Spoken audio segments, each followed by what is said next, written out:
we're not after fixing, solving, changing. We're just like, hey, let's get thinking. Let's get creative. Right. Like you've been in this dark cave. We're not going to show you the way out, but we're going to turn on the flashlight for you.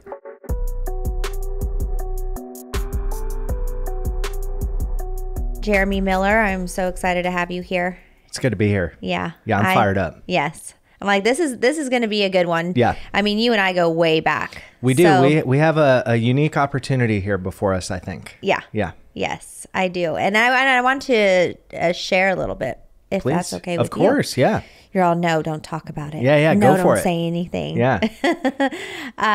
Well, one, I just want to, I know I've said this to you before, but I feel like I'll probably be thanking you for the rest of my life because you've made, that's the one thing I say. I don't want to get emotional on this podcast. Let it out. Yeah. Yeah, we're here for it. And you know, I really haven't yet, but when it comes to my personal journey and people who've made a personal impact, it's hard not to. Yeah, totally. Because, you know, we were just talking about gratitude. Like there's so much to be thankful for. And nothing trips me out more than what my life is today. Literally. Yeah. I trip out on a daily basis. Yeah. You know? I trip out about what your life is today. You know? Yes. Yeah. It's like, how, why? I don't understand any of this sometimes. And I was at Avila yesterday and, you know, with my team over there, and we just had the company party for Hollister. And then and I'm like, this is so cool. It's wild. This is awesome. Yeah. Like, I love it. And just seeing the visions come to life, you know? But you were a part of my journey at the very beginning. Yeah. And I don't know, you know, I'm sure a lot of people that are listening know you and know me and maybe have not made that connection that you and I go that far back. Way back. That you were one of my counselors at the very beginning. And I would just never forget being so sick, just getting through the detox phase. Yeah. And that positive, uplifting energy. And I'm like, dude, what is this guy on? You know? I got that question a lot. Yeah. I'm like, because there's no way. I mean, I used to question, that person's on this person's on that. Like, what are they on? And I was feeling just so shitty, and all I can think about was getting high. Yep. And when you're just like, hey guys, like you're going to get through this. Like, what can I help you with? I'm like, oh my God, he's so happy. I want to be on that level. Yeah. It would either inspire people or piss them off really good. Yeah, you know? I could see that. And I loved both, you know, because, you know, when I started this journey of recovery, it was, I had both. Yeah. You know, I was envious of the people that seemed genuinely not even happy, but like just kind of even just neutral. Right. Where like they were showing up just kind of, hey, I'm just normal today. That was so far from reach that I envied it. Right. And, you know, the people that were overtly happy, it was like, dude, like it was an envy that turned into anger or resentment almost. But very quickly into sobriety, that anger was replaced by this kind of realization that, oh my gosh, like if I do this, I could have that. Right. And so I don't need to envy it. I just need to create it. For sure. And then that was it, you know? Yeah. But I wanted to reflect for a moment because where you are now trips a lot of people out, you know, and not because you were some hopeless case, right? But because, what year was that? 2010? 2012. 2012. Yeah. Yeah. Golly. I know. That's crazy. January 7th will be 12 years. Wow. That's nuts. Trip. Yeah, that's a trip. Yeah. Yeah, but it's like, you know, we all, there was like a group of us that kind of all started hovering towards recovery around the same time, within the same couple of years, you know, and it was, you can always tell when people who get into recovery, it's like, damn, like their potential is just so high. Right. And, you know, one of the pros and cons of addiction and recovery is that sometimes people surpass their potential. Sometimes people don't come close, you know, and I don't even like the idea of potential anyway. Right. But like to see where you were and to see where you are, it's absolutely incredible. And I think when you really think about it, because I don't know how often you really think about it, like, because you're in the day-to-day, you're running Avila Heights, you're running BFR, like, you know, drug ed in schools, like you're a mom, right? Like you've got all these things happening. And so you're in that day-to-day, you're in all the things happening. But like once upon a time, you didn't know, and you and I talked about whether or not you would make it to tomorrow. Right. And now there are however many people in BFR and Avila Heights that will make it to tomorrow because of you, you know? Yeah. And that's a pretty powerful thing. It is. Oh, Yeah. Jeremy, you're going to get me emotional. That's not the point of this. I'm supposed to be talking to you. Okay, you tell me about you. No, I'm just kidding. But still, you know what I'm saying? It is. I do. Yeah. You know, and that's the thing. I feel like through this journey, I mean, and some of you that know me from the very beginning of the process is I've always had a really big heart in wanting to help other people. Even early on in my own recovery, I was looking out for my roommates. Oh, yeah. I'm like, you know, we got this. We can do this together. And it's like, you know, and it's still a flaw till this day of mine that I put myself on a back burner for somebody else. But what's crazy that I've found through this is a lot of people will look up to me because they look at the journey and it's like, man, I want that. And that's how I was. I was so inspired, even just by, you know, the transport drivers. I think it was Amanda and Nick. Yeah, they had picked me up. Wow. Yeah. And I didn't know where the heck I was going. Yeah. I felt in the middle of the woods. I didn't even know, but my mind clarity was just completely gone. Oh, yeah. So I didn't even know if I was still in California, even though it was only a 45-minute drive from jail to the treatment facility. Yep. And I'm like, I don't know where I'm going, but I'm down for it. Yeah. Like, I'm ready for this. And how long do you have? And how long do you have? Yeah. And how long have you worked here? And I was already wanting to sit in their seats and be where they were at. Beautiful. You know? Yeah. And it's been a journey because I'm so giving and so loving, which is why I feel I'm successful in hospitality and helping in recovery, because my heart truly is there. But it's been a challenge because then it's like some people don't like that. Yeah.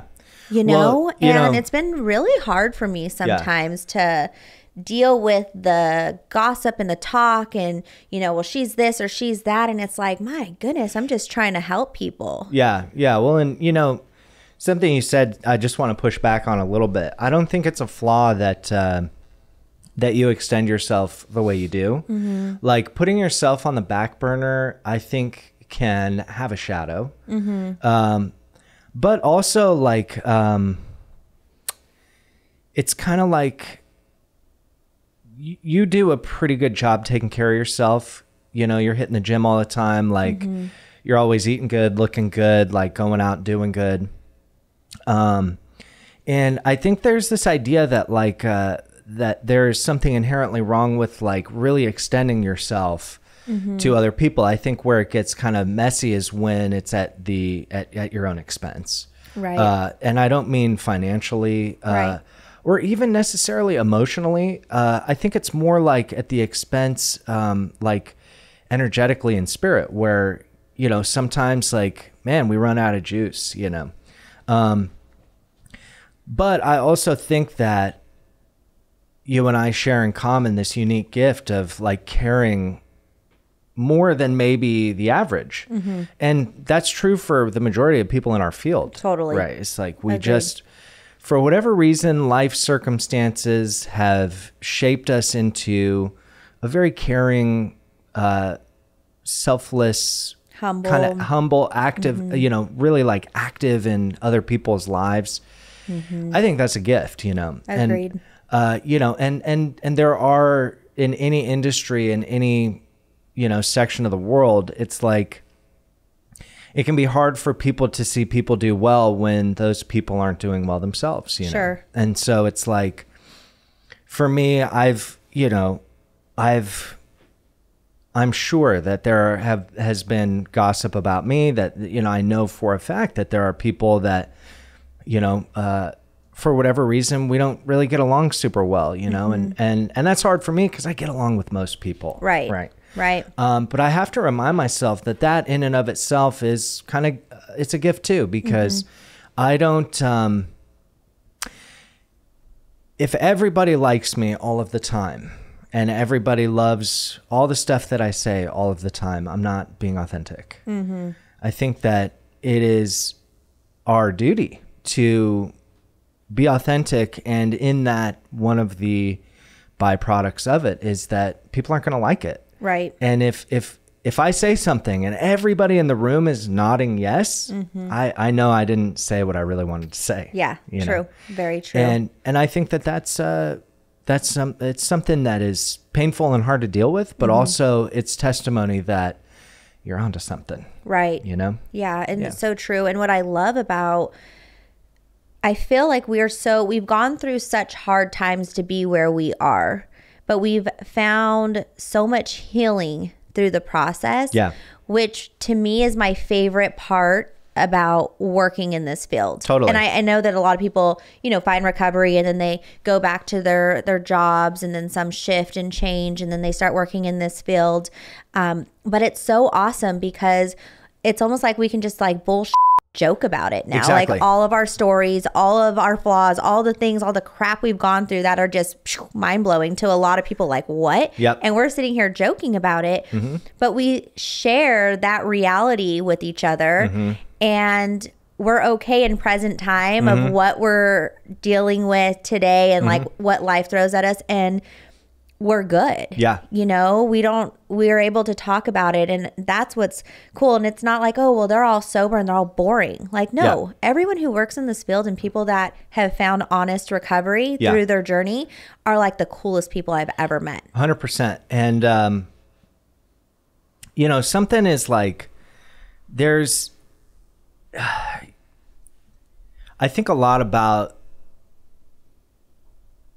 how I want to treat this time I have. And, every year something happens where I look forward to Christmas like so much and then it's over, Yep. And I go, holy like it's already November. Like I feel like we were just in November. When I'm at the end of my life, it's going to get here before I know it. Right.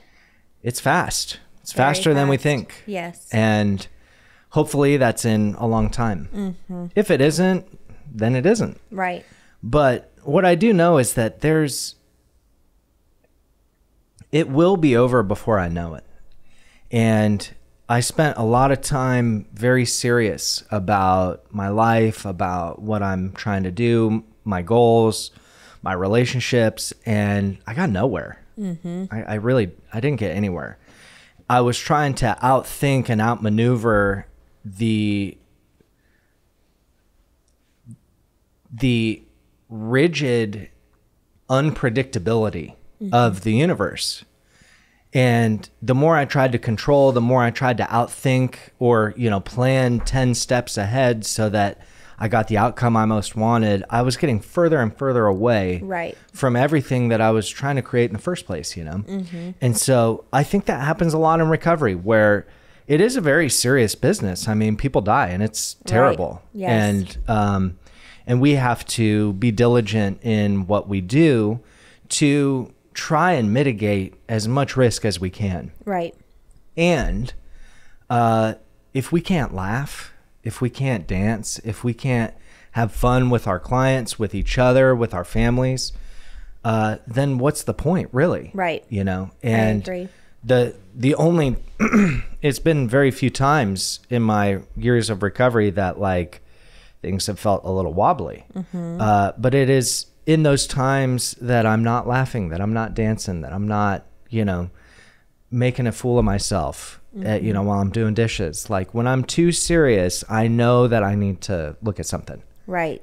And we have these like crazy stories. We have done crazy things and they're funny. Yeah. Yeah. And it's like, if we can't look at it and laugh, I don't know. I feel like, there's no time to be that serious, No, yeah. Yeah. I agree. I mean, and there are some memories through our youth. Oh, yeah. I mean, we've all either done really stupid crap or where it's like, I can't even believe I did that. Yeah. So it is laughable, Yeah. And I feel like it's okay to look back on those stories. Like, I mean, one of our colleagues, I remember us being at a coffee shop and we're sitting there and he's like suit and tie and I'm in high heels and we just look so businessy and people are walking by listening to us talk about how like, oh yeah, I remember when I sold my van for $50 just to get a sack. We're like, oh my, you're so stupid. Yeah. And people are like, what? Yeah, what on earth? What are they talking about? Oh my gosh. You know, and it was just like,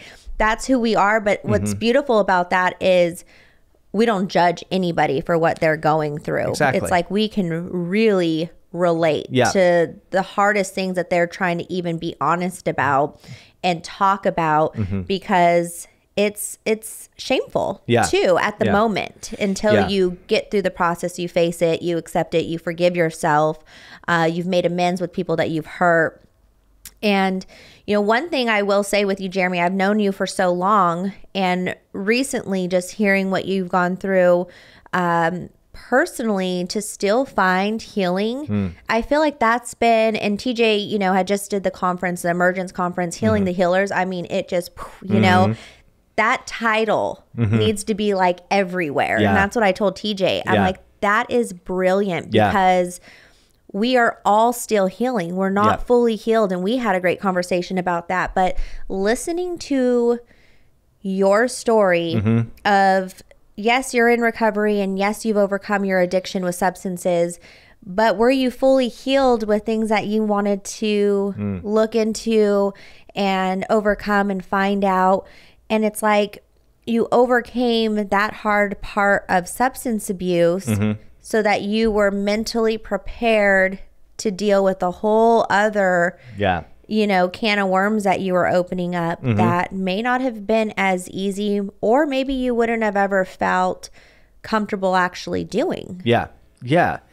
I, you know, I speak to it a lot because I think a lot of times people think that sobriety or recovery, whatever it looks like for somebody, is linear, you know, and it's super not. And I think for the first 8 years of my sobriety, I thought, I actually, like, when I think about my early recovery, I can't help but get sad because I don't regret it. But I spent a lot of time in a very small world, and all of my attention was split between two things, and that was work and sobriety. And it served me because here I am. Right. And also, I can't help but imagine what my life would be if I had started to expand that world a little sooner. And I don't let myself go there that often. Yeah. You know, because I don't find a lot of value in it. But I do like to honor that it does feel sad sometimes when I think about, damn, like for a long time, I just did one thing, and that's, you know, and that one thing helped a lot of people. You know, I got a DM yesterday from someone that went through in 2010. Wow. That was saying, Jeremy, oh my God, like I've got 13 years sober, and it's the conversation we had by the volleyball court. I don't even remember this person, you know, and it's like, so not a waste. Right. But then, you know, later in my recovery, it was clear that like, oh wow, there's like way more than just like being sober. Being sober is really kind of the diving board, and life is the pool, you know, and I had treated it the other way around. Right. I thought life was springing me into sobriety. Right. But it's backwards, you know. Right. And so when I ultimately like found my birth family and like re-engaged with that, and you know, found conscious recovery, and then left my job, like all those things were the swimming pool of life that recovery got me to. When did you feel curious about finding your birth family? My whole life. Okay. Yeah. I mean, I found out I was adopted when I was 10. And I was as curious as any 10-year-old would be. You know, I didn't have the mental, emotional capacity to really understand what was really there. But I knew that I wanted to know them because I love people. Right. And it's like, so when they're like, yeah, you have a brother, you have a sister, you have another mom, you have another dad, it's like, oh my God, let's party. Like, let's hang out. Like, and that was when I was 10. I didn't find them until I was 33. Wow. So that whole time, especially like late in my teen years, was when I really like,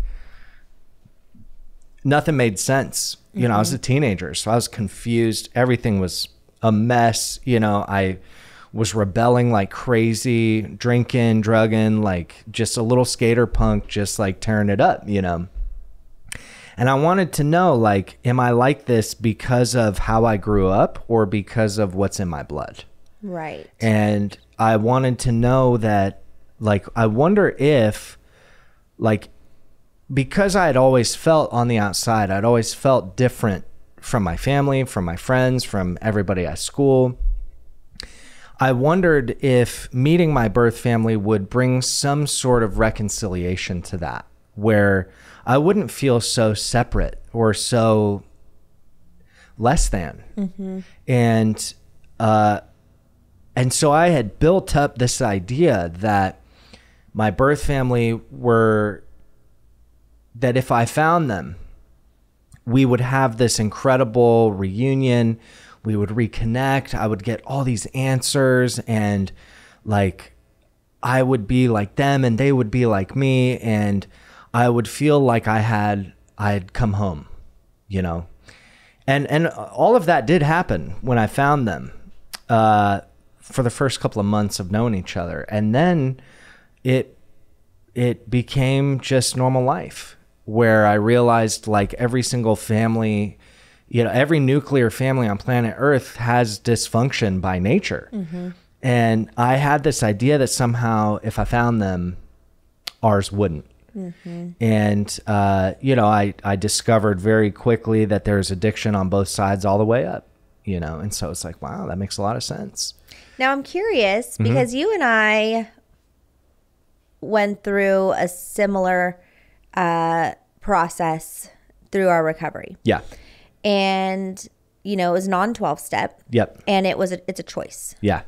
And to some degree, very much so, I agree with that. It is a choice. I have a choice to go off the handle today if I want to do. I could just make one phone call and just say, screw it all, and just that's what I'm going to do. Or I have the choice to just not do that, Yep.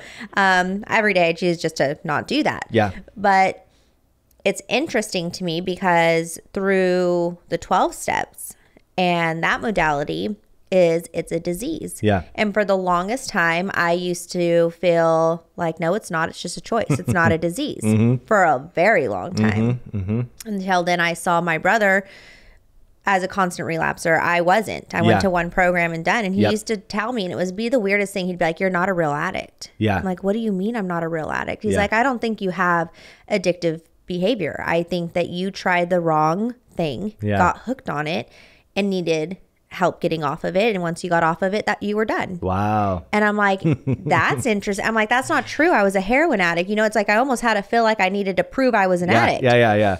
But then I look back and I'm like, well, no, not really, actually. If I really look at my personality, no. Yeah. But him, it was constant relapsing. If he got sober, it was the gym in abundance 3 times a day. I'm trying to force myself just to go once a day because I know that's what I need to do. But it's not by choice that I want to do that. I'm not addicted to it. Yeah. But then, similar to you, found some biological family members, and we all have this crazy, family dynamics. And I am like, well, I don't have any addiction really on my dad's side. I mean, they kind of party, but no like strong addiction. But then we found some of my mom's biological family, and same thing, line of addiction up. And I'm like, oh, like I had no idea. Yeah. So then it started making me wonder, maybe I didn't get that characteristic, and maybe I did try the wrong thing at a very young age and I got sober. And maybe my brother does have what is like a disease. Yeah. And it is genetic. So I feel like now it kind of up until just a couple years ago, I feel like now I'm questioning that a little bit more, and I've been diving into learning and educating myself on it. Yeah. I mean, did you think the same thing prior or? Yeah, absolutely. I mean, I think the way you and I kind of came up in recovery, we we didn't get sober through, traditional models that are disease based. And I think that people naturally have gravitation towards what works for them. Totally. And I think that that's beautiful. Of course. And I definitely thought there were issues with the disease model. I thought there were more issues with how people interpreted that than the idea itself. Right. I think because I agree, I have, also the way I look at it, my opinions and my beliefs have evolved when I think about addiction. And, one thing, when I met my birth family, it is very interesting because my birth dad, Steve, who passed away a couple of years after we met, he was an addict his whole life, in and out of sobriety, constantly relapsing, going from booze to pills to weed to booze to coke to, and I watched the first time I met him, a couple hours in, we go back to his hotel. They got a big lobby there, beautiful lobby. So we were just like, dude, we just want a place where we can hang out and talk, and he picked it because there's a bar. And I said, that's definitely something I would have done, and the way he was talking to the bartenders and ordering his drink, I saw myself. And so it's hard to put the disease model to this particular example with me and like how I was raised and what's in my genetics. Right. Because how I was raised influenced how I approached treatment. And Steve never got treatment the way I did.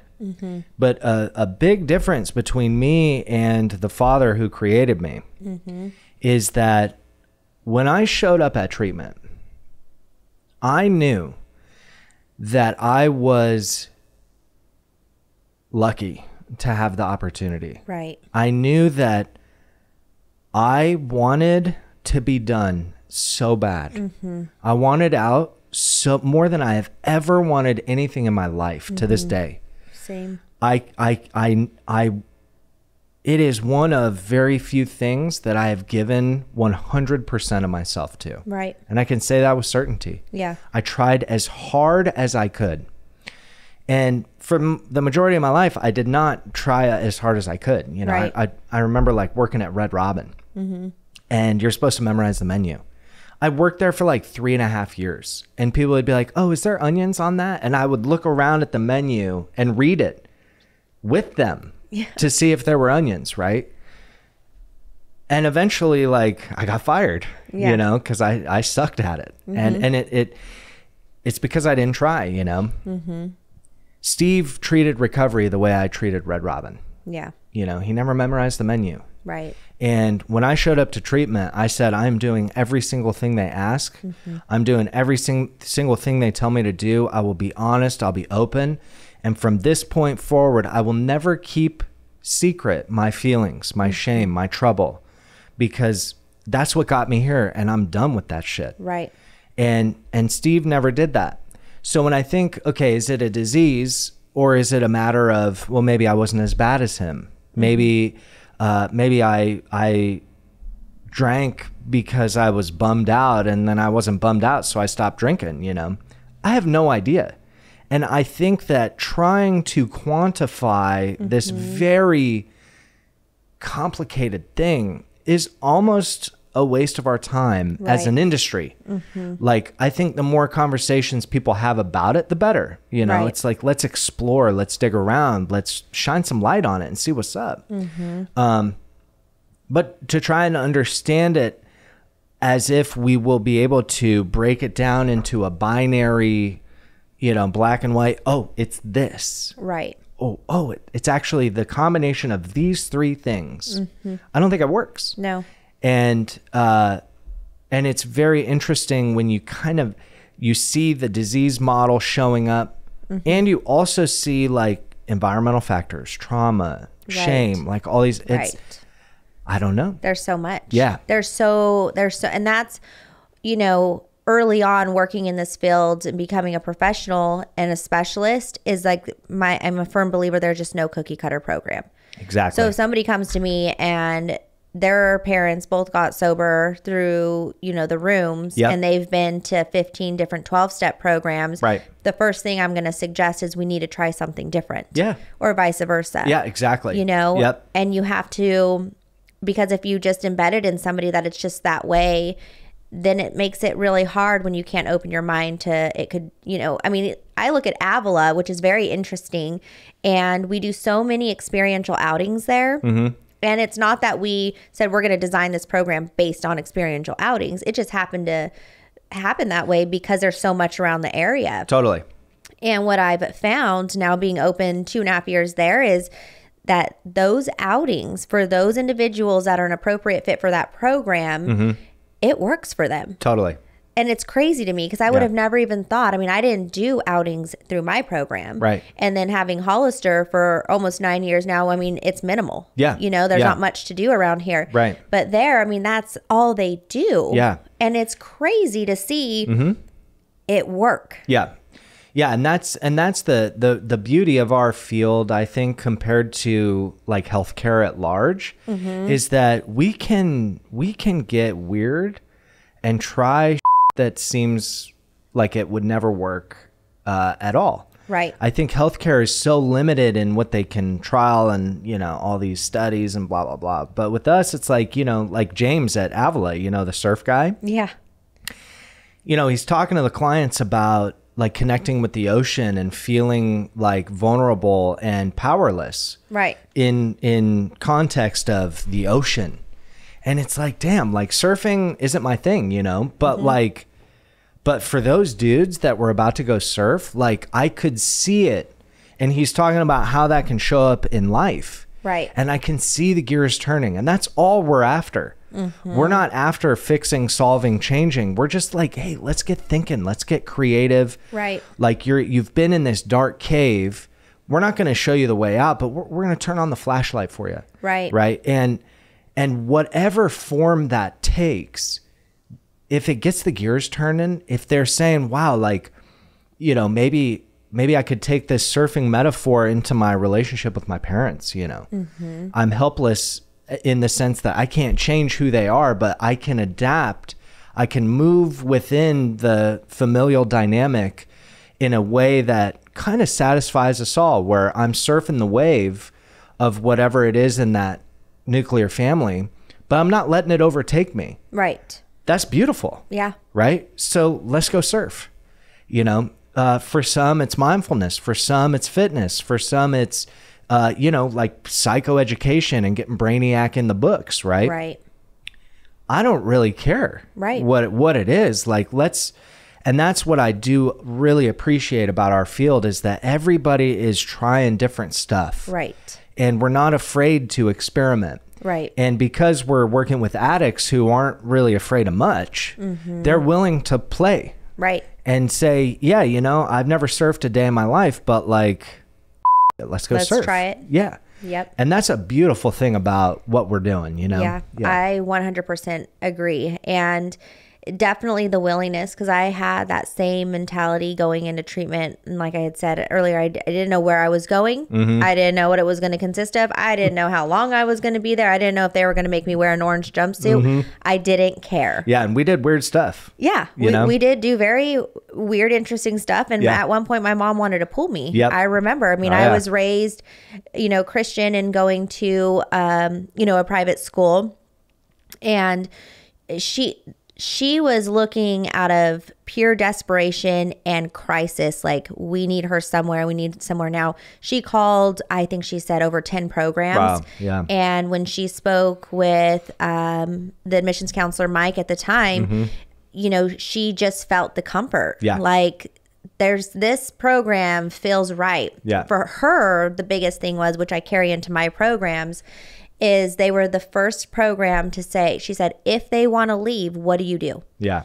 And we'll walk with them. Yeah. Miles. Yeah. We'll walk, we'll talk. And that was the first, because everyone else, well, we can't hold them against their will. So if they want to leave, we give them their stuff and we let them call a ride and that's it. And she's like, that's it? Yeah. Well, she's going to leave because she's struggling. Yeah. And that was reassuring to her, which we still do now. And sometimes, I've even had some staff come in and like, I don't understand your AMA process. Like, I don't understand why you don't just give them their things. Yeah. Well, we're dealing with addiction. We're dealing with something that's greater than them at that moment. For sure. Like, we have to do everything we can. I can't sleep at night unless I know we did absolutely everything that we could. If that means walking with them, calling the family, turning their cell phone off, mailing the cell phone to their family, whatever it is we need to do, we've seen it work. Now, is it always going to work? No, but at least we try. Yeah. Because it does. And I just remember thinking like, I'm going to give this my all because I never want to feel this again. Exactly. Whatever I have to do, fine. You want to tell me to touch a wall and you want me to do this and that, that's fine. Yeah. Whatever. I'm sure there's something I'm going to get out of it. So, and I did. Yeah. I got a ton out of it. I mean, here we are. Yeah. And I've learned a lot, and it helped me overcome the challenges that I would face before of not being able to think about things before doing. Yeah. I still struggle with that a little bit. If I get an idea, it's like, boom, doing it instead of just like, let's take a step back and think about this first. But that's what I love is hearing you say, and what I really want to be sharing with more people is there isn't just one way. We're willing to work with you individually to figure it out what it is that you need. There's no shame around this didn't work and I'm a failure. And I hear that all the time, and that breaks my heart is I just can't get it. It's not clicking with me. And what am I doing wrong? Why I want this to work, but it's not working. I mean, you hear the pain around that. And it's like, okay, what can we do? What can we try different? Do you need to go get a coffee? Let's go get a coffee. Let's talk about this. Let's anything we can do. We're trying. Yeah. And my biggest thing too for long-term sobriety and recovery, whatever it may look like for somebody, is to stay in tune with what it is that's coming up for them at that moment. And like you said, if you start feeling a little bit more quiet and idle, there's something you need to look at, and you're in tune with that. Yep. And how do we find that about ourselves? Because I feel like it's taken years for me to be in tune with that, because for so long I was just going through the motions of what I needed for my recovery. Yeah. Where now I'm trying to stay in tune with that exactly. Yeah. Like if I start, people look at me like I'm crazy. I'm running around doing a million things, but that's me functioning. Yeah, exactly. That's me. I'm good. Yeah. If you see me running around like a crazy woman, just know I'm doing A-okay. Oh, yeah. If you don't, call me. Yeah, something's wrong. Worry. Yeah. No, that's there is so much wisdom in what you're saying, because I think our industry as a whole is really, I think we're, for the most part, we're out of the paradigm that one size will fit all. For the most part. Yeah, I would agree. And that's exciting, It is. And I love what you said, that functioning for you is running around doing everything. And it's like funny to me. Like you make me laugh all the time, and you have no idea that you do it, right? But it's like, when you opened BFR, people were like, oh, you're going to fail. Like, you're not going to make it. And I was just like, God damn, like, she's going to go open a detox. I already see her networking. I see her like meeting the right people. Like, damn, she's going to do it. Like, she's going to do it because she just won't stop. And that's like, and it's crazy, but it's awesome. Right. And then you open BFR, and then you're like, you know what? I want to do interventions. I want to do more in the field. And so you're doing interventions. And then you're like, you know what? I want to open residential treatment. And you just do it. There's never like anytime you say or post like on Instagram, like, I think I'm going to do this, I know that it will happen. That's so rare. Yeah. And that's you at kind of like your default. That's your functioning, right? Now, a lot of times because we try and quantify, we want to put people in a box. We want to say recovery needs to look like this. Living well needs to look like this. Balance needs to look like this. We try and like fit everything into these little boxes. And if they don't look like that, there may be a problem. Like some people would look at what you do and say, she's overworking. She's a workaholic. Okay, well, but if that keeps you at baseline, what's the problem? Right. Like, your kids are happy. You got a great marriage. Like, your family's awesome. Got money in the bank. Clients are happy. Staff's taken care of. What's the problem? Right. I think that there's, in long-term recovery, to kind of bring this around, to cultivate that awareness of like, what do I need? Am I on to something? Or like, how do I know whether or not I should trust my intuition? For me, it's very simple. And that is that I'm a go by nature. I want to be creating all the time. I want to edit. I want to make videos. I want to do all these different things. If in one moment I get a vision and I see something from start to finish, I know, and it's all clear. Like, I know, you know, with our company, I saw it in 1 second. The whole thing, the branding, the product, the website, the YouTube, the aesthetic, I saw it all in an instant. And I have a video, me and Dal, with a camera messing around 3 years ago when I had the vision, and I lined it up to something we made 2 months ago. And they're the same. Wow, that's they're the crazy. same. It's just this one's a lot better, right? Trial and error, right, to get to where it is, but the vision's been the same. The vision was the same. Now, sometimes I'll get pulled towards something and I don't feel all the way in, you know? But the only way I know is if I listen. Right. So I'm very active. I move. I got ADHD according to some, but I like to think my volume's just turned up a little bit, you know? And I move around and I have to sit still. Yeah. I have to stop. And so, you know, most mornings I'll sit outside and just sit. And it's so hard because I want to work, you know?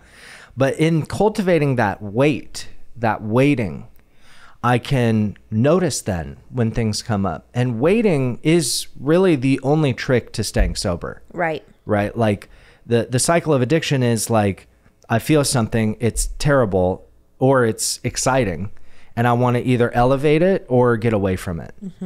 I know that if I just wait, that feeling will go away. Right. But I can't bear the wait. Right.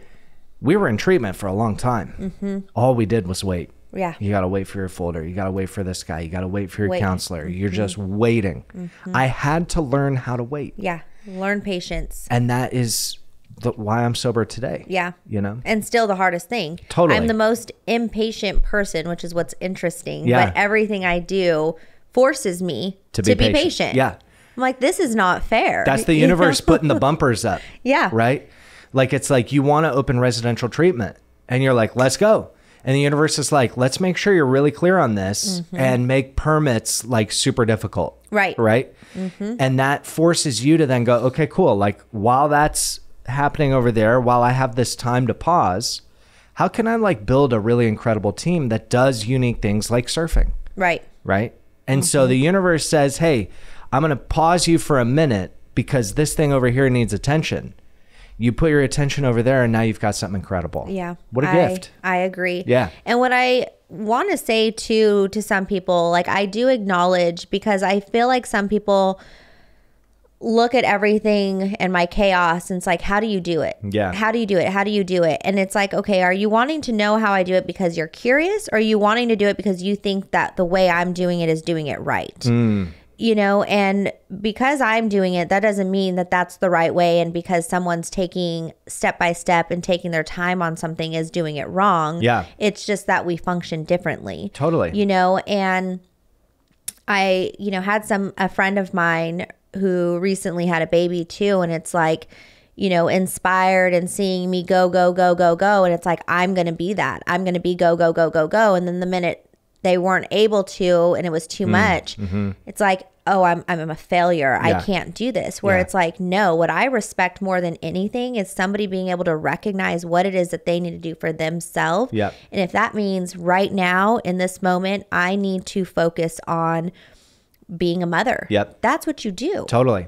or I'm going to focus on just my fitness. I'm not going to hang out with friends. I'm Yeah. not going to go out to dinner because I, want to make sure I'm staying dedicated. Whatever it is that your goal is, that's what you need to do. Yeah. You can't look at somebody else's life and say like, wow, they're doing all that, so I'm going to go do that too. Yeah. Because that could just make some people go crazy. I know I'm not normal. Yeah, for sure. In my mind, it doesn't operate the same as most. And I've accepted that. Yeah. And I've learned that about myself.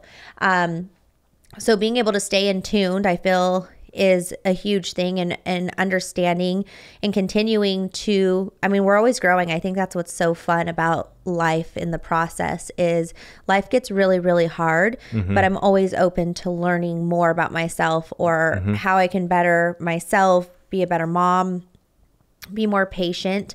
And that's continuing to take care of my mind. Yeah. And do you do anything for yourself like now still? Like, what's your, I don't want to say escape, but what do you do for yourself that keeps you going? Or do you do individual therapy, or do you do any sort of retreats, or what is it? That's a great question. I create, and like working is very therapeutic for me. I get a lot out of the work I do. I'm never going to retire. Like I will never retire, and so I work to feel great. It's actually hard for me to not work. But also like in the times that I'm not working, I create other things. Like I do like movie podcasts, and like, I'm, like writing a book and working on a documentary I'm going to make. And like, I get a lot back from creating things that I hope will help somebody. And I'm also not, really living for the weekend. I used to, and now I don't, I never know what day of the week it is, because I just kind of go, Yeah. But I do therapy. I've had a therapist for a while now, and I love my work with her. She's awesome, and I show up 100% open, ready to rock, But I think the other thing that I do for my recovery that's helpful is I treat every interaction with people as though it's an opportunity for us both to grow, learn, embrace, hold space, empathize. Like I really cherish time with my friends, and we talk about real stuff, and I've kind of created a group of people that support me in my ideas, my creativity, and also that we don't spend time talking about other people. Right. And that was really big for me. I don't like doing that. And occasionally I'll hit a meeting just to keep my feet close to the ground. And that's like really it. I don't really have like a set routine. I gym every day, and I do all that stuff, but I don't, like you said, I don't think, someone listening to this, don't do as I do, hoping for the same result. The goal is what can I create in my life that brings me a lot of fulfillment, and you'll know those things, Right. Because when you do them, it's easy, it's light, you know, and when I love what you said, creativity. Yeah. And some people are like, well, what is that? Like that's where my mind goes. Yeah. I love to create. I like to take a thought and put it into action and then see it become a reality. Nothing makes me happier. That's the best. Yeah. And then focus on that to grow it to become something. Yeah. And it's a beautiful thing. And that for people that don't know what it is that you do now, business wise, I'm a huge fan. I love what you guys have created and the reason behind it. So can you share a little bit about what you do? Yeah. So, my best friend and I, Dallas, we started a company called Rehab Road Trips. And, the idea was, back during COVID, I had a buddy, and we had been trying to get him into treatment for like 10 years. He's homeless on the streets of Colorado,